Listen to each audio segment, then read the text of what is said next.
turn to Rich Kotite to find out how you profit from a 52-14 opening day loss at Miami. I think out of something like this, you have to walk away learning and taking something positive away from it. They took 52 towels from the Miami Marriott. That's what they took away. Well, hey. The pessimist means that they've got to sit through 112 more of the type the Yanks lost to California today. We were wondering when Buck Showalter would finally take off his warm-up jacket, and today was the day. Anything to get the team going. No gridlock alert for the Yankees these days. Well, they're locked into a losing streak right now. It's no accident that the first 3 days that the Democratic delegates are here in town, the Yankees and Mets aren't. After all, the city wants to put its best face forward, doesn't it? 500 guests shouted Mazel Tov as the happy couple led the synagogue. And there you had it. Yes. Well, that makes 2 celebrity weddings I haven't been invited to in the last year. Roseanne What was Barr, the other one? Yours. Roseanne Barr, Oh. notwithstanding, the Yankees threw their weight around yesterday at the stadium, bombing the Twins 11-2.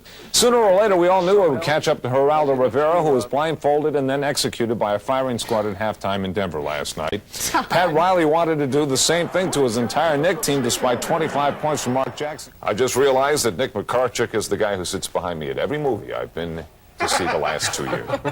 Tonight, the Devils are in Vancouver. An unbelievable situation in Pittsburgh last night. Somehow, a giant parrot got loose in the stands and caused a 2-hour and 3-minute delay in the start of the Mets game with the Pirates. The rampaging bird also assaulted a man in the box seats before they enticed him away with a giant saltine. The Mets enticed Bobby Bonilla away with giant money, $29 million, but last night he was reunited with Barry Bonds during the rain delay. Despite the bird and the showers, the Pirates enjoyed the evening much more than the Mets. And John Ziegler will be in limbo. The president of the National Hockey League for 15 years is expected to resign today. His contract runs through 1996, but he's been under pressure for a number of reasons, including a lack of a national TV contract. Meanwhile, 2 others have found jobs in the league, including Popeye, who's been hired to coach the Chicago Blackhawks. Actually, that's Darryl Sutter, who's replacing Mike Keenan as the latter becomes a full-time GM. The Tigers were officially sold yesterday. Tom Monahan of Domino's Pizza transferred ownership to Mike Ilitch of Little Caesars Pizza. There is no truth to the rumor that Ilitch would have gotten the team for free if the papers hadn't arrived within a half an hour. And Sean Burke, who sat out last year, is reportedly going for the New Jersey Devils to Buffalo in return for 41-goal scorer Dave Andrzejczuk.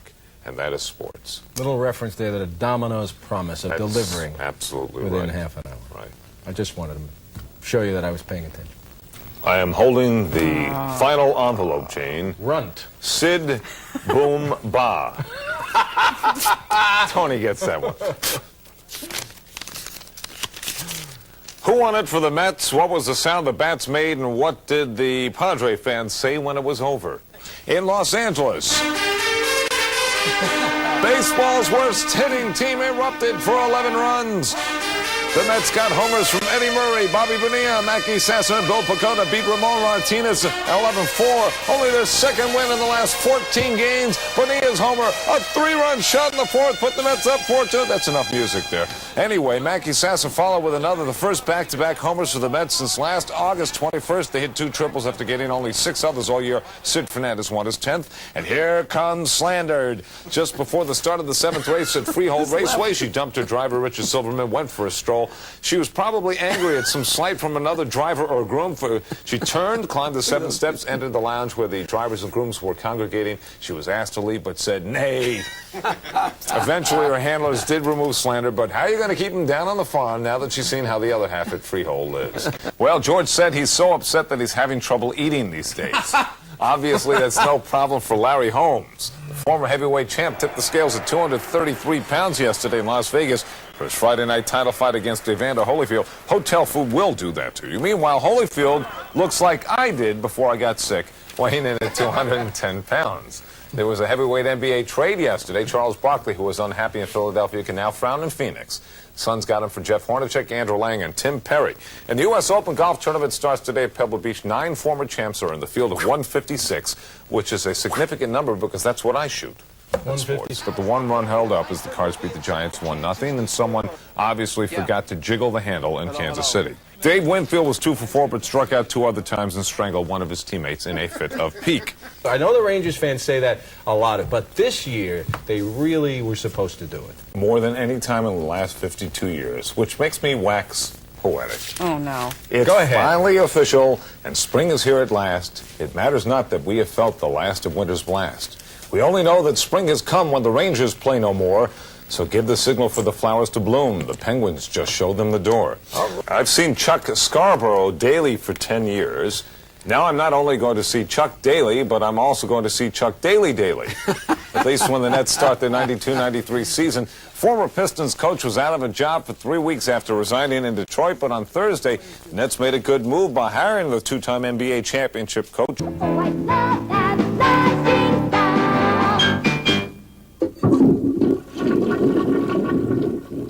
Well, I hope so. Get a little sick of diapers. Could have saved me a lot of trouble when I was in the 9th grade, I'll tell you that. John! Dream Team, a bunch of very nervous American basketball players. And wouldn't you be nervous if you had to face the powerful Angolan squad in your first game a week from tomorrow? I'm more nervous than the whole lot because I got Angola in the office pool. Oh, you have? Great. Well, good luck, Tom. Thank you. And the sports. They should build a boardwalk down there and then make it a nice place to... Actually, it still is a nice place to go. All right.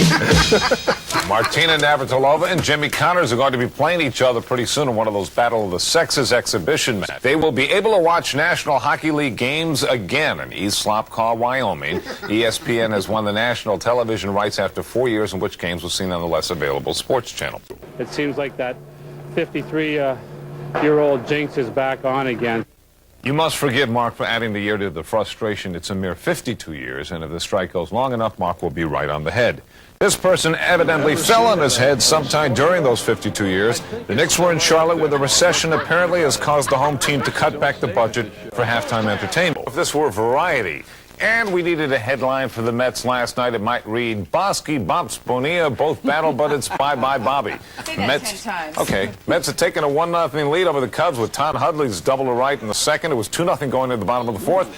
Bonilla then got plunked by Sean Bosky. Catcher Joe Girardi and umpire Larry Poncino did their best to keep Bonilla occupied, but the Mets right fielder wanted to cut the Cubs pitcher into tiny Bosky bits. And Jets place kicker Jason Starofsky used the opportunity to get in some extra work. David Peoples won the Anheuser-Busch Classic. Betsy King defeated 3 others in sudden death to win the Farmore Classic. I'll have far more later on. Gould spent some time with the champ earlier today. In Rocky 1, Sylvester Stallone turns to his girlfriend and says, "Yo, Adrian, you know you got to be a real moron to want to go in the ring and get your face kicked in." So when John Eves Terrio said, So Don, would you like to step into the ring and I'll kick your face in? I said, No, thanks. John Eves Terrio is the 29-year-old PKA World Middleweight Champion. The Canadian has successfully defended his title 7 times with a 41-3 record. 37 of his opponents have been knocked out, and tomorrow night, Terrio goes after his 38th KO against Paul Ford at the Felt Forum. The gentleman used to be a heavyweight, and at that time he participated in a tough man contest in Ohio, and he managed to knock out some heavyweights. So I'm not taking this man lightly at all. When Terrio and I met at Gleason's gym today, he told me that 12 of these knockouts came via the foot. I can believe it. Okay. Oh, yeah. Boy, I'm glad I'm not in the ring with this guy. I'm doing this too. Okay, now you're making me mad. You know that? I'd like to make some money, more money than I'm making right now, and I'd probably like to retire in Florida and play a little bit of golf. Don Gould, News 4, New York. Not a fellow to mess with. Did you notice Don was doing all the sweating in the ring? The other guy's doing all the work, Yes. and Don's got the...